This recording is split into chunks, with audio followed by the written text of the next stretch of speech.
His Excellency Attorney General, Ministers, my colleagues from the Diplomatic Corps, His Excellency the Chief Justice and members of the Judiciary, Permanent Secretaries, other distinguished guests, ladies and gentlemen, representatives of Fiji's legal fraternity, Bula Vanaka to you all.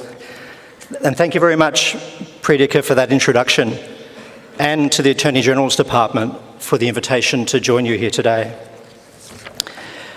It's a privilege to be here, and an excellent opportunity, I think, to talk to so many representatives of Fiji's legal fraternity and leading policymakers. You have such a vital role to play in this country's future and a huge stake in Fiji's ongoing success. I have to say my own personal legal credentials are a bit frail, I'm afraid.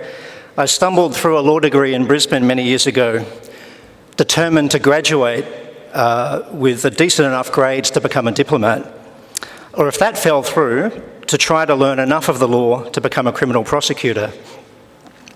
Thankfully for crime fighters across Australia, and disappointingly, I suspect, for the criminal elements in my country, I did somehow manage to navigate my way through a lengthy selection process and into a job in our Department of Foreign Affairs and Trade.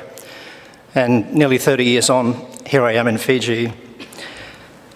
But ladies and gentlemen, my law degree did arm me with some critical skills, including a capacity to argue a case no matter how ridiculous, a habit which often gets me in great trouble at home. I also emerged with dozens and dozens of terrible lawyer jokes. I'm sure you've heard them all. Why won't sharks attack lawyers? Professional courtesy. There are many, very mundane, I know. Ladies and gentlemen, aside from a really terrible sense of humour, my law degree also left me with a strong sense of the vital importance of the rule of law as a platform for national development. In fact, for the very functioning of our societies. A shared issue for us all, for Australia and Fiji, and for democracies everywhere.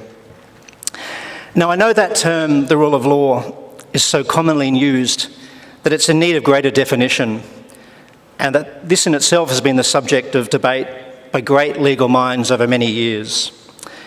John Finnis has described the rule of law, and I quote, as the state of affairs in which a legal system is legally in good shape. Joseph Raz talks of the tendency to use the rule of law as shorthand for the positive aspects of any given political system. But I'd like today to defer to Lord Bingham's famous 2006 speech at Cambridge, where he sets out the following core principles, along with a robust call to arms for legal professionals and policymakers, you as the true gatekeepers, to stay true to democratic values and the rule of law. These broad principles of Lord Bingham are what properly constitutes the rule of law, none of which will be new to you, but collectively I think still quite powerful. Firstly, he spoke of a system where legal rights are resolved by application of the law and not the exercise of discretion. Secondly, a system where laws apply equally to all, unless, of course, there are grounds that justify differentiation. For example, he cites children and the mentally ill.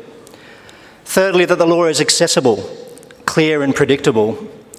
I have to say, a little harder these days given the enormous volume of legislation that parliaments around the world are putting out.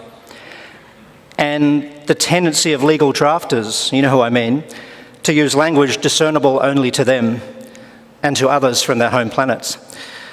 Fourthly, the law should provide adequate protection of fundamental human rights. 5, the executive government should exercise its powers in good faith for the reasons those powers were conferred. Principle number 6, legal process is fair and public where possible. Next comes a vital international nexus, state compliance with its obligations under international law, so that we have a future world where nation states do, at home and abroad, not what they have the power to do, but what laws authorise them to do. A global world order built around a quasi-principle of might is right, where international law and court decisions and sovereign borders are blatantly ignored, will have terrible repercussions for the sovereignty and independence of countries like Australia and Fiji. As Australia's Foreign Minister, Senator Penny Wong, told the United Nations General Assembly in September, medium-sized countries, nations like Australia and Fiji, we're more than just supporting players in a grand drama of global geopolitics. It's up to each of us, all of us, to create the kind of world to which we aspire, stable, peaceful, prosperous, and respectful of sovereignty. Each of us must make our own choices and exercise our own agency in this. I'm pleased to say, on fairly safe ground, I hope, that these are values Australia and Fiji broadly share.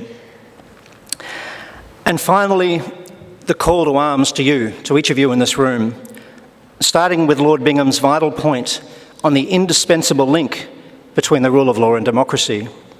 He spoke back in 2006 of a fundamental bargain between the individual and the state, the governed and the governors, in which both sacrifice a measure of freedom and power.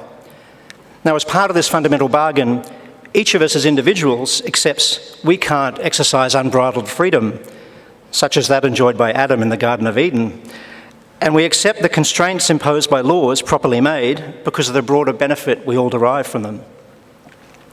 And the state, for its part, accepts the limits of its power under the law to preserve its legitimacy and authority in the eyes of its citizenry. So here is where you come in. Excuse me. Those of you who have devoted your professional lives, in any capacity, to the service of the law. The implication for Lord Bingham of this fundamental bargain is that you are not, and I'll quote him here, you're not mere custodians of a body of arid prescriptive rules, but you are the guardians of an all but sacred flame which animates and enlightens the society in which we live. This sounds, ladies and gentlemen, like a heavy burden, but in practice I think we can all agree it presents a cogent pathway for democracies everywhere to stable governance, strong institutions, and a prosperous and functioning society. Australia will continue to stand with you on this and to learn from your experiences as we too back home work to bolster our own democratic institutions and practices.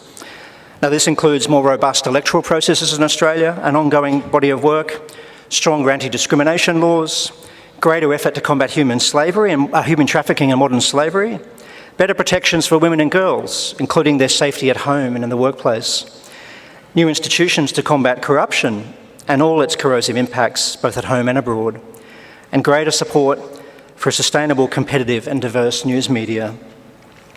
Ladies and gentlemen, there's never been a more important time to support democratic governance, including here in the Pacific, guided at every step from our perspective by Pacific priorities.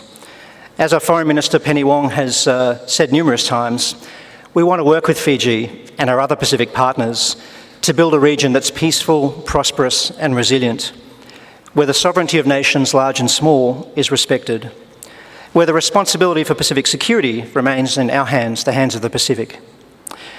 Strong democratic governance will be vital in this if we're to navigate the triple challenges articulated by Pacific Islands Forum leaders, the existential threat of climate change, our long-term recovery from COVID-19 and strategic contest. For these reasons, we will be looking to have a sharper impact with our governance programs and our engagement, and doing more where we can. Senator Wong has commissioned a parliamentary inquiry headed by our Australian Federal Parliament's Joint Standing Committee on Foreign Affairs, Defence and Trade to look at how we can better promote democracy and the international rules-based order across our region. The inquiry will not only cover our aid program, but all of our engagement, political, economic, security partnerships across the region. Here in Fiji, we're looking forward to building on our governance work, including programs supporting the National Parliament, media capacity building and electoral administration. It's been a vibrant and prosperous period of late for Australia-Fiji relations. Our two governments are, I believe, working together more closely and effectively than we ever have. The Spirit of Evervale Partnership, signed in 2019, is, in my view, a really cogent model for the sort of genuine two-way partnerships Australia really wants to develop across the Pacific and more broadly. It goes without saying we're committed to building on this close collaboration with Fiji, with the people of Fiji elect into office on the 14th of December. There's a lot of interest in your national elections, including in Australia, which is natural given Fiji's importance as a partner for us in regional and global affairs. and given an active and at times vocal Fijian diaspora in Australia. We're delighted, ladies and gentlemen, to be again participating alongside our co-leads from India and Indonesia in coordinating a multinational observer group, or MOG, for the 2022 elections. We see it as another valuable contribution, important for the public credibility of the electoral process, and therefore for the elected government that will follow, but also to continue to support reforms to Fijian electoral democracy, as the MOG has done through a series of recommendations following the 2014 and 2018 elections. And I'm very pleased to say my latest report is that more than 80 international observers have signed on from over 15 countries for the MOG, so it'll actually be a bigger and more diverse international observer group this time around. And this work, ladies and gentlemen, builds on our long-standing twinning arrangements between the Australian Electoral Commission and the Fijian Electoral Office, the FEO, complementing excellent support from New Zealand's Electoral Authority. Ladies and gentlemen, I wish you success in your conversations over the next 2 days. I'm really delighted to have a chance to join them. You have some serious issues to prosecute that will be important for the future of this country's legal system.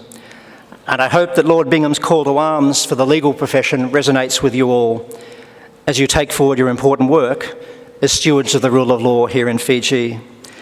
Thank you again for your kind invitation. Whenaka vakalevu.